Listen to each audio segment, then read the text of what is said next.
Good morning every one. ഇന്നത്തെ topic second module നമ്മൾ start ചെയ്യുവാണ്. ഇന്ന് എവിഡൻസ് ഡേറ്റ ഗ്യാതറിംഗ് ആണ് സെക്കൻഡ് മോഡ്യൂളിൻ്റെ ടോപ്പിക് എന്ന് പറയുന്നത്. അതിലെ ഫസ്റ്റ് ടോപ്പിക്കും സെക്കൻഡ് ടോപ്പിക്കുമാണ് ഇന്ന് ഞാൻ എടുക്കുന്നത്. നൗ ഈ സെക്കൻഡ് മോഡ്യൂളിൻ്റെ അകത്തുള്ള പല കാര്യങ്ങളും നമ്മൾ ഓൾറെഡി ഫസ്റ്റ് മോഡ്യൂളിൽ കവർ ചെയ്തതാണ്.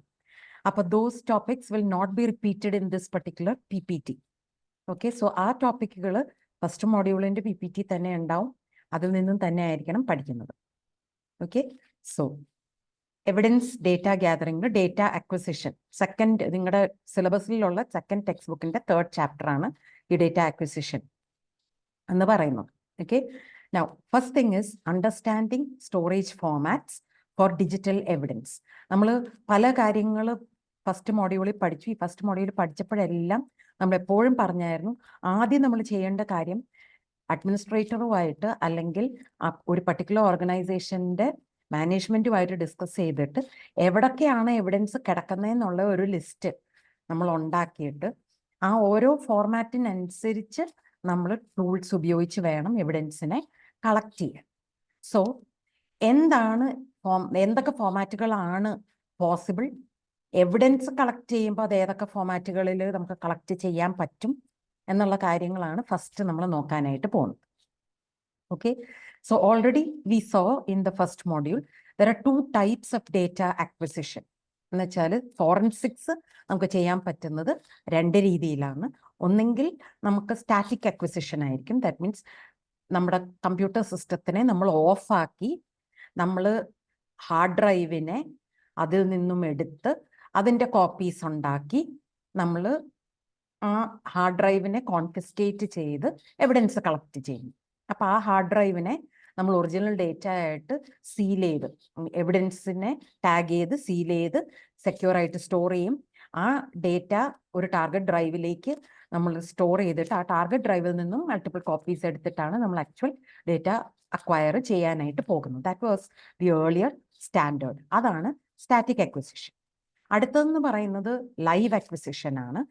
ഇവിടെ നോർമലി ഇപ്പോഴത്തെ കാലത്ത് നമ്മൾ ചെയ്യുന്നത് ഈ ലൈവ് അക്വിസിഷനാണ്. കാരണം പലപ്പോഴും നമുക്ക് ആ ഹാർഡ് ഡ്രൈവിനെയോ അല്ലെങ്കിൽ നെറ്റ്വർക്കിനെയോ ഓഫ് ആക്കിയിട്ട് അല്ലെങ്കിൽ കംപ്ലീറ്റ്ലി ഡിസേബിൾ ചെയ്തിട്ട് ഡേറ്റ കളക്ട് ചെയ്യാനായിട്ടുള്ള സാഹചര്യം ഉണ്ടാവാറില്ല. എസ്പെഷ്യലി എൻക്രിപ്ഷനും കാര്യങ്ങളും ഒക്കെ ഇപ്പം ഒരു നോർമൽ ആയിട്ട് നമ്മൾ യൂസ് ചെയ്യുന്ന കാര്യങ്ങളായതുകൊണ്ട് പല ഹാർഡ് ഡിസ്ക്സും അതേപോലെ നെറ്റ്വർക്ക് ട്രാഫിക്കും ഒക്കെ എൻക്രിപ്റ്റഡ് ആയിട്ടായിരിക്കും ഉണ്ടാവുക. So we will not be able to remove it completely, like power off ചെയ്ത് ചെയ്യാനായിട്ട് നമുക്ക് പറ്റത്തില്ല. So that is live acquisition. നമ്മുടെ സിസ്റ്റം അപ്പ് ആൻഡ് റണ്ണിങ് ആണ്. ഓക്കെ, എസ്പെഷ്യലി ഹാർഡ് ഡ്രൈവ് ഒക്കെ എൻക്രിപ്റ്റഡ് ആയിരിക്കുമ്പം അത് കംപ്ലീറ്റ്ലി റിമൂവ് ചെയ്ത് കാര്യങ്ങൾ ചെയ്യാനായിട്ട് ബുദ്ധിമുട്ടാണ്. അപ്പം അപ്പാക്കി നമ്മൾ ടൂൾസ് റൺ ചെയ്യുമ്പം ചാൻസസ് ആർ ദാറ്റ് ആ ഒറിജിനൽ ഡേറ്റ സ്ലൈറ്റ് ആയിട്ട് ഓൾട്ടർ ആകും. കാരണം നമ്മളൊരു സോഫ്റ്റ്വെയർ റൺ ചെയ്യുവാണല്ലോ ചെയ്യുന്നത്. അപ്പം ആ ഓൾട്ടർ ചെയ്യുന്ന എന്തെല്ലാം കാര്യങ്ങൾ ഓൾട്ടർ ചെയ്യുന്നത് നമ്മൾ നേരത്തെ പഠിച്ചതാണ്. അതിനൊക്കെ ലോഗ്സും കാര്യങ്ങളും ഒക്കെ ഉണ്ട്. അത് കൂടാതെ പലപ്പോഴും റാമിൽ പലവിധ ഡേറ്റ സ്റ്റോർഡ് ആയിട്ടുണ്ടായിരിക്കും. അതും അക്വയർ ചെയ്യണം എന്നുള്ള ഒരു നെസസിറ്റിയാണ് ഇപ്പോഴത്തെ കാലത്ത്. അവിടുത്തെ പ്രോബ്ലം എന്ന് പറഞ്ഞു കഴിഞ്ഞാൽ റാമിലൊന്നും ടൈം സ്റ്റാമ്പും കാര്യങ്ങളും സാധാരണഗതിയിൽ ഉണ്ടാവാറില്ല. ടൈം സ്റ്റാമ്പ് ഇല്ലാത്ത ഒരു കാര്യം വെച്ചിട്ട് അത് ഇന്ന സമയത്ത് ഉള്ള ഡേറ്റയാണ് എന്ന് നമുക്ക് കാണിക്കാനോ അത് എവിഡൻസ് ആയിട്ട് പ്രസന്റ് ചെയ്യാനോ നമുക്ക് പറ്റാറില്ല. Okay, so live acquisition requirement ആണെങ്കിൽ കൂടി അതിനും ഉണ്ട് പലതരം ഡിഫിക്കൽട്ടീസ്. ഓക്കെ, ഇതും നമ്മൾ നേരത്തെ കണ്ടിട്ടുള്ളതാണ്. നമ്മൾ എപ്പോഴും നേരത്തെ പറഞ്ഞിട്ടുണ്ട്, എവിഡൻസ് ഡയറക്ട്ലി നമ്മൾ ആ ഒറിജിനൽ എവിഡൻസ് കളക്ട് ചെയ്യുന്ന ഡിസ്കോ ഡ്രൈവിലോ ഒന്നും ആയിരിക്കത്തില്ല നമ്മൾ വർക്ക് ചെയ്യുന്നത്, കോപ്പീസിൽ ആയിരിക്കും വർക്ക് ചെയ്യുന്നത്. അതിന് പലതരം എവിഡൻസ് ഡേറ്റ നമ്മൾ കോപ്പി എടുക്കാറുണ്ട്. ബിറ്റ് സ്ട്രീം കോപ്പിയും ബിറ്റ് സ്ട്രീം ഇമേജും നമ്മൾ ഫസ്റ്റ് മോഡ്യൂളിൽ ഓൾറെഡി കണ്ടതാണ്. ഓക്കെ, കോപ്പി എന്ന് പറയുന്നത് ബിറ്റ് ബൈ ബിറ്റ് ഉള്ള കോപ്പി ആയിരിക്കും. ഇമേജിംഗ് എന്ന് പറയുന്നത് സെക്ടേഴ്സും അതേപോലെ തന്നെ പാർട്ടീഷൻസും അതിൻ്റെ ഒക്കെ ഡീറ്റെയിൽസും കൂടെ സ്റ്റോർ ചെയ്യുന്ന ഇൻഫർമേഷൻ അതിൽ ഉണ്ടാവും. എസെൻഷ്യലി ഇതെല്ലാം സെയിം ആണ്. We are making copies of the original data. അത് ഇമേജ് ആയിരിക്കാം, കോപ്പി ആയിരിക്കാം, മിറർ ആയിരിക്കാം. ഇൻഫർമേഷൻ നമ്മൾ അതേപോലെ റീജനറേറ്റ് ചെയ്യാൻ കഴിയുന്ന കാര്യങ്ങളാണ് ഇതെല്ലാം നമ്മൾ ചെയ്യുന്നത്. And this is what we do for taking copies of the original evidence that is there. Okay, 3 ഫോർമാറ്റിലാണ് സാധാരണഗതിയിൽ നമ്മൾ കോപ്പീസ് എടുക്കുന്നത്. ഒന്നെങ്കിൽ റോ ഫോർമാറ്റിലായിരിക്കും. റോ ഫോർമാറ്റ് ആയിരുന്നു നേരത്തെ standard, bit by bit copy ആയിരിക്കും. കാര്യം ഇത്രയേ ഉള്ളൂ, റോ ഫോർമാറ്റ് ബേസിക് ആയിട്ടുള്ള എല്ലാ ടൂളുകളും അക്സെപ്റ്റ് ചെയ്യുന്ന ഒരു ഫോർമാറ്റാണ്. അതുകൊണ്ട് നമ്മൾ റോ ഫോർമാറ്റ് ഇപ്പോഴും കോപ്പി ആയിട്ട് എടുക്കാനുണ്ട്. മൾട്ടിപ്പിൾ കോപ്പീസ് നമുക്ക് എടുക്കാം, മൾട്ടിപ്പിൾ ഫോർമാറ്റ്സിലും നമുക്ക് കീപ്പ് ചെയ്യാം. ഓക്കെ, സോ റോ ഫോർമാറ്റ് ഉണ്ടാവാം. പ്രൊപ്രൈറ്ററി ഫോർമാറ്റ് എന്ന് പറയുന്നത് ടൂൾസ് സാധാരണഗതിയിൽ ഓരോ ലോ എൻഫോഴ്സ്മെന്റ് ഏജൻസീസ് അല്ലെങ്കിൽ ഓർഗനൈസേഷൻസ് അവരുടേതായിട്ടുള്ള ഒരു ടൂൾ ആയിരിക്കും യൂസ് ചെയ്യുന്നത്. അവർക്ക് ഒരു പർട്ടിക്കുലർ ഫോർമാറ്റ് ഉണ്ടാവും. അതിനെയാണ് പ്രൊപ്രൈറ്ററി ഫോർമാറ്റ്. എവിഡൻസിൻ കളക്ട് ചെയ്യാനായിട്ട് സ്യൂട്ടബിൾ ആയിട്ടുള്ള പ്രൊപ്രൈറ്ററി ഫോർമാറ്റ് എന്ന് പറയുന്നത്. അടുത്തത് അഡ്വാൻസ് ഫോറൻസിക് ഫോർമാറ്റ്സ്. ഇപ്പോഴത്തെ ന്യൂ ആയിട്ടുള്ള ടെക്നോളജിയുമായിട്ട് കമ്പാറ്റ് ചെയ്യാൻ വേണ്ടിയിട്ടും ഓപ്പൺ സോഴ്സ് ആയിട്ടുള്ളതും ആണ് ഈ അഡ്വാൻസ് ഫോറൻസിക് ഫോർമാറ്റ് എന്ന് പറയുന്നത്. Okay, we going to look at each of them separately. So raw format എന്ന് പറയുന്നത് സാധാരണ DD കമാൻഡ് യൂസ് ചെയ്ത് ലിനക്സിൽ നമ്മൾ കോപ്പീസ് എടുക്കുമ്പോൾ ആ കോപ്പീസ് ഒക്കെ ഈ raw format, it's a bit by bit copy. അപ്പോൾ ഒരു പർട്ടിക്കുലർ ഡ്രൈവിൻ്റെ ബിറ്റ് ബൈ ബിറ്റ് കോപ്പി ഒരു ഫയലിലേക്ക് ആക്കുന്നതിനാണ് ഓർ മൾട്ടിപ്പിൾ ഫയൽസിലേക്ക് ആക്കുന്നതിനാണ് റോ ഫോർമാറ്റ് എന്ന് പറയുന്നത്. അഡ്വാൻറ്റേജ് എന്ന് വെച്ചാൽ പെട്ടെന്ന് ചെയ്തെടുക്കാനായിട്ട് പറ്റും. ചെറിയ ചെറിയ എറേഴ്സോ കാര്യങ്ങളോ എന്ന് വെച്ചാൽ ഒരു പർട്ടിക്കുലർ സെക്ടർ ഫോൾട്ടി ആണ്, അല്ലെങ്കിൽ എന്തെങ്കിലും ഒരു എറർ കണ്ടെത്തിയെങ്കിൽ അത് ഇഗ്നോർ ചെയ്ത് ബാക്കി കാര്യങ്ങൾ അങ്ങ് കോപ്പി ചെയ്തങ്ങ് കീപ്പ് ചെയ്യും. ഓക്കെ, നേരത്തെ ഞാൻ പറഞ്ഞതുപോലെ മിക്ക ഫോറൻസിക് ടൂൾസും ഈ ബേസിക് ഫോർമാറ്റ് അക്സെപ്റ്റ് ചെയ്യുന്നതാണ്. അതുകൊണ്ടാണ് ഇപ്പോഴും ഈ റോ ഫോർമാറ്റ് യൂസ് ചെയ്യുന്നത്. ഡിസഡ്വാൻറ്റേജ് എന്ന് പറയുന്നത് എത്ര സ്പേസ് ആണോ ഒറിജിനൽ സ്റ്റോറേജിന് ആവശ്യമുള്ള അത്രയും തന്നെ സ്പേസ് അപ്പോൾ കംപ്രസ് ചെയ്തോ ഒന്നും ആയിരിക്കത്തില്ല ഈ റോ ഫോർമാറ്റ് സ്റ്റോർ ചെയ്യുന്നത്. ഓക്കെ, രണ്ടാമത്തെ കാര്യം ഞാൻ പറഞ്ഞല്ലോ, എന്തെങ്കിലും ബാഡ് സെക്ടേഴ്സോ കോപ്പി ചെയ്യാൻ പറ്റാത്ത എന്തെങ്കിലും എൻകൗണ്ടർ ചെയ്യുവാണെങ്കിൽ അതൊക്കെ അങ്ങ് വിട്ടിട്ട് നേരെ അടുത്ത ലൊക്കേഷനിലേക്ക് അങ്ങ് പോകും. അപ്പോൾ റീട്രൈ എന്ന് പറയുന്നത് വളരെ കുറവായിരിക്കും. എന്നാൽ ഇതേ റോ ഫോർമാറ്റ് നമ്മൾ കോപ്പി ചെയ്യുന്നത് കൊമേഴ്ഷ്യൽ ടൂൾസ് ഉപയോഗിച്ചിട്ടാണെങ്കിൽ കൂടുതൽ റീട്രൈസ് അവർ കൊടുക്കാൻ ചാൻസ് ഉണ്ട്. ഓക്കെ, വേറൊരു ഡിസഡ്വാൻറ്റേജ് എന്ന് പറയുന്നത് മിക്ക ഫയലുകളിലും നമുക്ക് ആവശ്യം ആയി വരാൻ പോകുന്നത് ഈ ഒറിജിനൽ ഫയലും കോപ്പി എടുത്ത ഫയലും സെയിം ആണോ എന്ന് പ്രൂവ് ചെയ്യാൻ പറ്റണം. അപ്പം നമുക്ക് വാലിഡേഷൻ ചെക്കുകളും ഈ എന്തെങ്കിലുമൊക്കെ റിഡൻഡൻസി ചെക്കുകൾ അങ്ങനത്തെയൊക്കെ കാര്യങ്ങൾ നമുക്ക് വേണ്ടതായിട്ട് വരാം. അതിനെ സ്റ്റോർ ചെയ്യുന്നത് ഒരു സെപ്പറേറ്റ് ഫയലിലായി ഈ കോപ്പി എടുത്തതിൻ്റെ കൂട്ടത്തിലല്ല സ്റ്റോർ ചെയ്യുന്നത്. ദാറ്റ് മീൻസ് മെറ്റാഡേറ്റ ഇൻഫർമേഷൻ ഒന്നിച്ച് സ്റ്റോർ ചെയ്യുന്ന ഒരു ഫോർമാറ്റ് റോ ഫോർമാറ്റിൽ ഇല്ല. ഓക്കെ, അതും ഒരു നമ്മളെ സംബന്ധിച്ച് ഫോറൻസിക് എവിഡൻസ് കളക്ട് ചെയ്യുമ്പോൾ അതൊരു വലിയ ഡിസഡ്വാൻറ്റേജ്. ഓക്കെ, അടുത്തത് പ്രൊപ്രൈറ്ററി ഫോർമാറ്റ്സ്.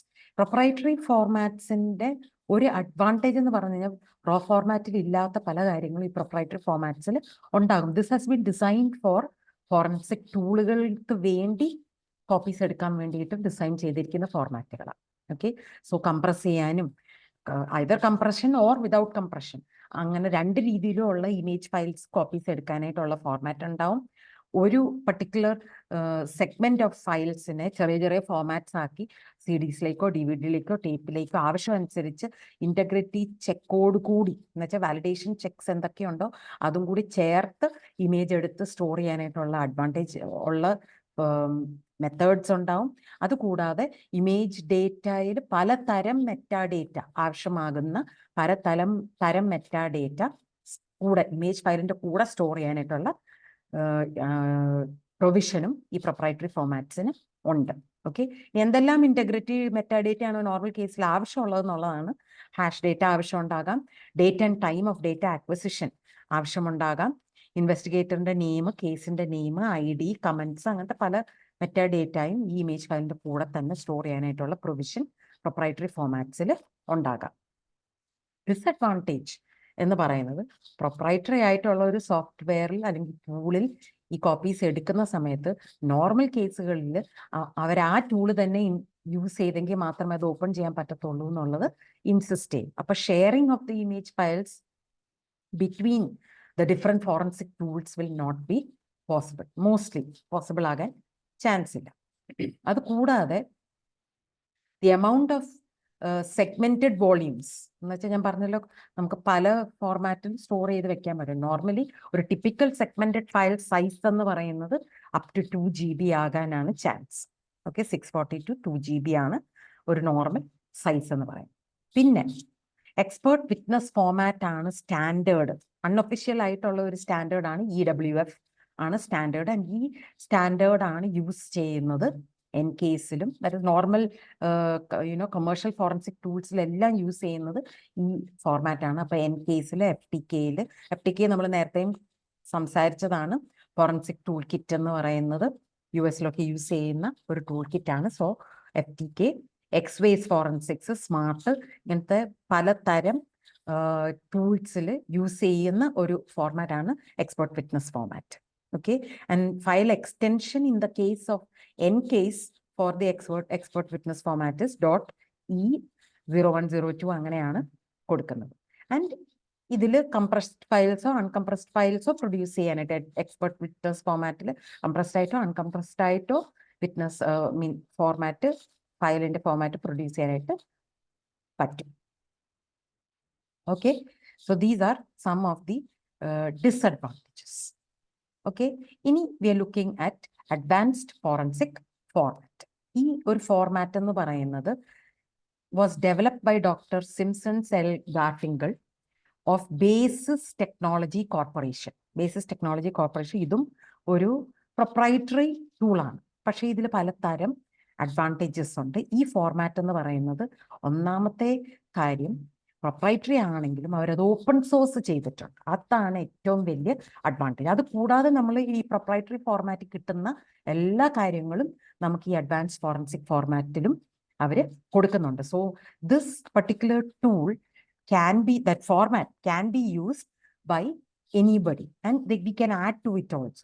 അങ്ങനെ തന്നെ നോക്കുമ്പം പലതരം പ്ലാറ്റ്ഫോമുകളിലും പലതരം ഓപ്പറേറ്റിംഗ് സിസ്റ്റംസിലും ഈ പർട്ടിക്കുലർ ഫോർമാറ്റ് ഇൻ്റഗ്രേറ്റ് ചെയ്യാനായിട്ട് പറ്റും. ഇതാണ് ഇതിൻ്റെ ഒരു അഡ്വാൻറ്റേജ് എന്ന് പറയുന്നത്. അതുകൂടാതെ കംപ്രസ്ഡും അൺകംപ്രസ്ഡ് ഫയൽസും സ്റ്റോർ ചെയ്യാൻ പറ്റും. സൈസ് റെസ്ട്രിക്ഷൻ നേരത്തെ ഞാൻ പറഞ്ഞായിരുന്നു, പ്രൊപ്രൈറ്ററി ഫോർമാറ്റിന് മാക്സിമം സൈസ് ഒരു നോർമൽ കേസിൽ 2 GB ആണ്. ഇവിടെ പക്ഷേ ഇമേജ് ഫയൽസിന് സൈസ് റെസ്ട്രിക്ഷൻ കൊടുത്തിട്ടില്ല. അതേപോലെ തന്നെ ഇമേജ് ഫയൽസും സെഗ്മെന്റഡ് ഫയൽസും അലോങ് വിത്ത് ഇറ്റ്സ് മെറ്റാഡേറ്റ മറ്റേതിലുള്ള പോലെ തന്നെ സ്റ്റോർ ചെയ്യാനായിട്ടുള്ള പ്രൊവിഷൻ കൊടുത്തിട്ടുണ്ട്. അതുകൂടാതെ ഇറ്റ് ഈസ് എക്സ്റ്റെൻസിബിൾ എന്ന് വെച്ചാൽ ഈ ഫോർമാറ്റ് അങ്ങോട്ടും ഇങ്ങോട്ടും യൂസ് ചെയ്യാനും ആഡ് ചെയ്യാനും ഈ ഫോർമാറ്റിലേക്ക് എന്തെങ്കിലുമൊക്കെ ആവശ്യമുള്ള കാര്യങ്ങൾ ഓപ്പൺ സോഴ്സ് ആയതുകൊണ്ട് തന്നെ എക്സ്റ്റെൻസിബിലിറ്റിക്കും ഉള്ള ആ ഡിസൈനിൽ തന്നെ അതൊക്കെ കൊടുത്തിട്ടുണ്ട്. ഓക്കെ, നമ്മൾ ആ സേവ് ചെയ്ത് വെച്ചിരിക്കുന്ന കോപ്പീസ് ഓഫ് ദ ഫയൽസും മൾട്ടിപ്പിൾ കോപ്പീസും എന്തെങ്കിലും ടൂൾസ് അപ്ലൈ ചെയ്യുമ്പോഴോ കൺസിസ്റ്റൻസി ചെക്കുകൾ, വാലിഡേഷൻ ചെക്കുകളൊക്കെ ചെയ്യാനായിട്ട് സെൽഫ് ഒത്തൻറ്റിക്കേറ്റ് ചെയ്യാനായിട്ടുള്ള ടൂളുകളും ഈ പർട്ടിക്കുലർ ഫോർമാറ്റ് അലൗ ചെയ്യുന്നുണ്ട്. ഇതിൻ്റെ എക്സ്റ്റൻഷൻ എന്ന് പറയുന്നത് .afd for the image and .afm for the images metadata. And ഏറ്റവും ഇമ്പോർട്ടൻ്റ് ആയിട്ടുള്ള കാര്യം ഇത് open source. Okay, so those are the 4 formats. 3 formats. Acquire ചെയ്യുമ്പം നമ്മൾ എന്തെല്ലാം കാര്യങ്ങളാണ് നോക്കേണ്ടത്, ഏതെല്ലാം ഫോർമാറ്റിലാണ് നമ്മൾ സാധാരണഗതിയിൽ ഡേറ്റ അക്വയർ ചെയ്യുന്നതെന്നുമാണ് ഇതുവരെ നോക്കിയത്. ഇനി how to determine the best acquisition method. ഏത് മെത്തേഡ്, ദാറ്റ് ഇസ് നമ്മൾ ബിറ്റ് ബൈ ബിറ്റ് കോപ്പി ആണോ, ഇമേജ് ആണോ എടുക്കേണ്ടത്, ഫോർമാറ്റ് എന്തായിരിക്കണം, അങ്ങനത്തെ ടൂൾ എന്തായിരിക്കണം, അങ്ങനത്തെ കാര്യങ്ങൾ നോക്കുന്നതാണ് ഇനി അടുത്തത് നമ്മൾ ചെയ്യുന്നത്. So how to determine the best acquisition method. 2 തരം അക്വിസിഷൻ ആണെന്ന് ഓൾറെഡി നമ്മൾ പഠിച്ചു, static acquisition and live acquisition. അതിൽ 4 മെത്തേഡ്സ് ഓഫ് ഡേറ്റ അക്വിസിഷൻ ആണുള്ളത്. ഒരെണ്ണം ബിറ്റ് സ്ട്രീമിംഗ്. അതാണ് നമ്മൾ ഇത്രയും നേരവും സംസാരിച്ച കാര്യം. ഒന്നെങ്കിൽ disk to disk, bit by bit, അല്ലെങ്കിൽ bit to image, disk to image copy. Okay, പിന്നെ ഉള്ളത് ലോജിക്കൽ അക്വിസിഷനും സ്പാർസ് അക്വിസിഷനും. ഓക്കെ, എല്ലാ ഡേറ്റയും നമുക്ക് അക്വയർ ചെയ്യാൻ പറ്റുമെങ്കിൽ നമ്മൾ എപ്പോഴും ബിറ്റ് സ്ട്രീമിംഗ് ആണ് യൂസ് ചെയ്യുന്നത്. Okay, so either disk to image or disk to disk ആണ് നമ്മൾ യൂസ് ചെയ്യുന്നത്. പക്ഷേ ഇന്നത്തെ ഒരു കാലാവസ്ഥ, നമ്മൾ ഓർഗനൈസേഷൻ്റെയും ഡേറ്റയുടെയും ഒക്കെ കാര്യങ്ങൾ നമുക്ക് തന്നെ അറിയാം. ഒത്തിരി ഡേറ്റ നമുക്ക് സ്റ്റോർ ചെയ്യേണ്ടതായിട്ടും അക്വയർ ചെയ്യേണ്ടതായിട്ടും വരാം. നമ്മൾ എല്ലാ ഡേറ്റയും അക്വയർ ചെയ്യുക എന്ന് പറയുന്നത് ബുദ്ധിമുട്ടാണ്. ആ സാഹചര്യങ്ങളിലാണ് നമ്മൾ ലോജിക്കൽ അല്ലെങ്കിൽ സ്പാർസ് അക്വിസിഷന് പോകുന്നത്. Okay, bit stream disk to image file ഉള്ളതാണ്. ഇമേജിംഗ് ആണ് ഏറ്റവും കോമൺ ആയിട്ടുള്ളത്. What we do is we can make different tools ഉപയോഗിച്ച് more than one copy of the image file നമുക്ക് ക്രിയേറ്റ് ചെയ്യാം. It is a bit by bit replication of the original data with imaging ആയത് കാരണം sector and പാർട്ടീഷൻസിന്റെ information, that is കുറച്ച് metadata ഇൻഫർമേഷനും ഉണ്ടാവും. ഇത് ചെയ്യാനായിട്ട് ഹെൽപ്പ് ചെയ്യുന്ന പല ടൂൾസിന്റെ എക്സാമ്പിൾസ് ആണ് പിന്നെ കാണിച്ചിരിക്കുന്നത്. Pro discover, EnCase, FTK, smart, sleuth kit, X Ways, iLook. Okay, അടുത്തത് is bit stream disk to disk. ഇത് നമ്മൾ നേരത്തെ കണ്ടിട്ടുള്ളതാണ്. Disk to image copying possible അല്ലായിരിക്കുമ്പം, ദാറ്റ് മീൻസ് സെക്ടർ ഇൻഫർമേഷനും കൂടെ എടുക്കാൻ പറ്റാത്തപ്പം, ഒന്നെങ്കിൽ സം ഹാർഡ്വെയർ അല്ലെങ്കിൽ സോഫ്റ്റ്വെയർ എറേഴ്സോ ഇൻകംപാറ്റബിലിറ്റീസോ ഒക്കെ കാരണം ഇമേജിങ് പോസിബിൾ അല്ലാത്തപ്പം വി യൂസ് ദി മൊത്തം bit by bit copying of the disk നമ്മളങ്ങ് ഉപയോഗിക്കും.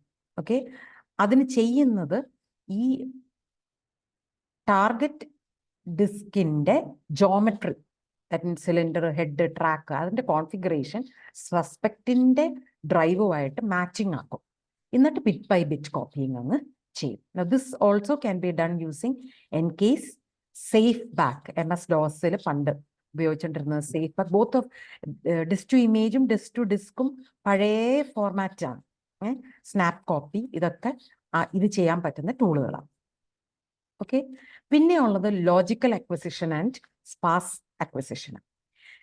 വെൻ വി ഹാവ്, ഇപ്പോഴത്തെ കേസാണിത് എന്ന് വെച്ചാൽ ഓൾവേസ് പെട്ടെന്ന് നമുക്ക് കേസുകൾ സോൾവ് ചെയ്യണം. നമുക്ക് ഭയങ്കര എന്ന് വെച്ചാൽ ഇപ്പൊ ക്രൈം കൂടുന്നത് കാരണം ടൈം എപ്പോഴും ലിമിറ്റഡാണ്.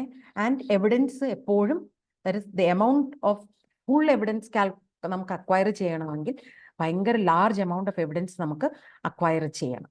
ഈ സാഹചര്യങ്ങളിൽ ഉപയോഗിക്കാൻ പറ്റുന്ന രണ്ട് മെത്തേഡാണ് logical acquisition and sparse acquisition. Logical acquisition ഇത്രയേ ഉള്ളൂ. എല്ലാ ഫയലുകളും കൂടെ നമ്മൾ കോപ്പി ചെയ്യുന്നതിന് പകരം we get a list of those files which are of interest to the case, and those files in its entirety നമ്മൾ കോപ്പി ചെയ്യും. either by bit stream methoding or bit image methoding. Sorry, bit by bit or bit to image method.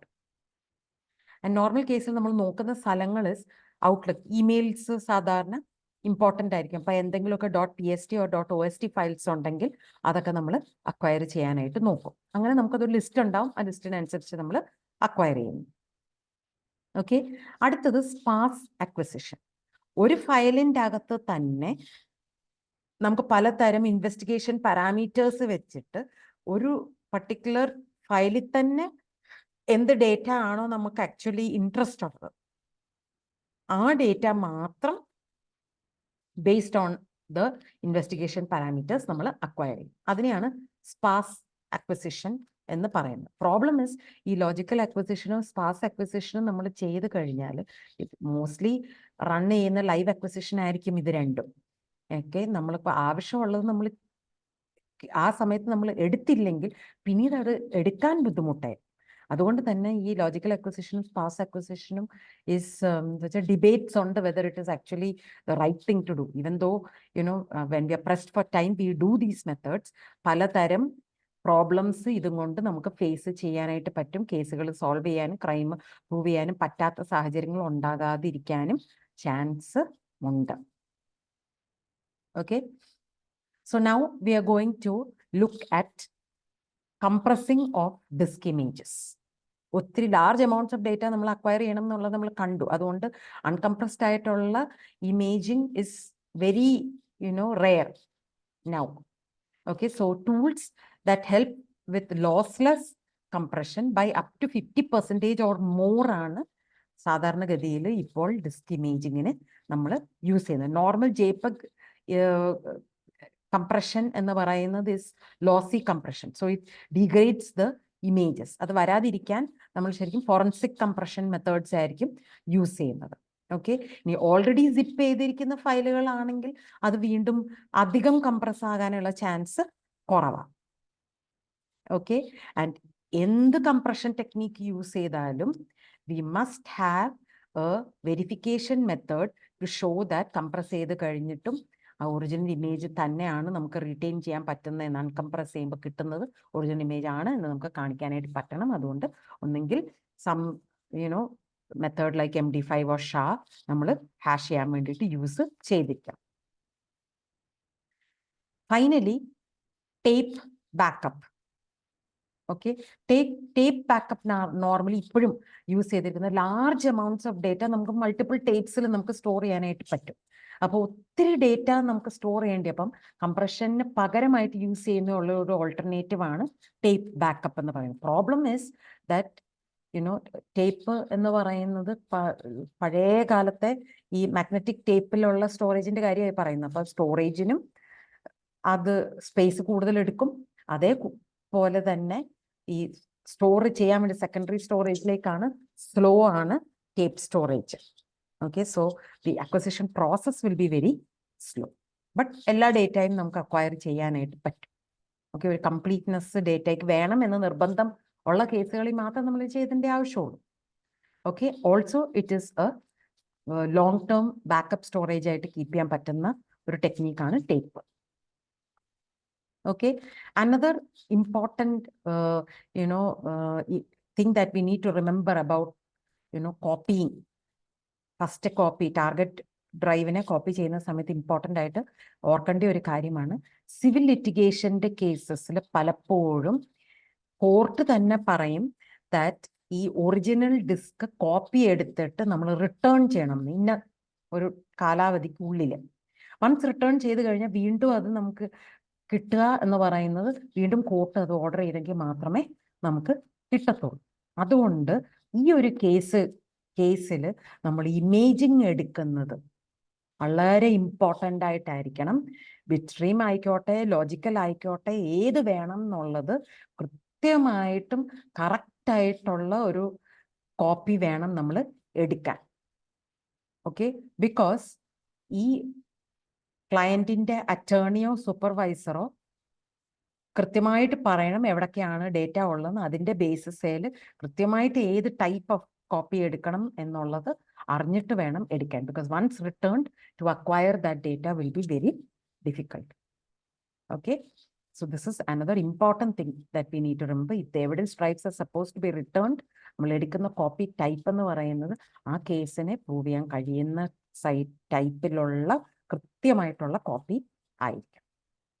Okay, with this I am stopping today's lesson. In the next class we will do contingency planning for image acquisitions. എന്തൊക്കെ കാര്യങ്ങളാണ് care ചെയ്യേണ്ടത് when we are doing image acquisition എന്നുള്ളത് അടുത്ത ക്ലാസ്സിൽ നമുക്ക് നോക്കാം. Thank you for now.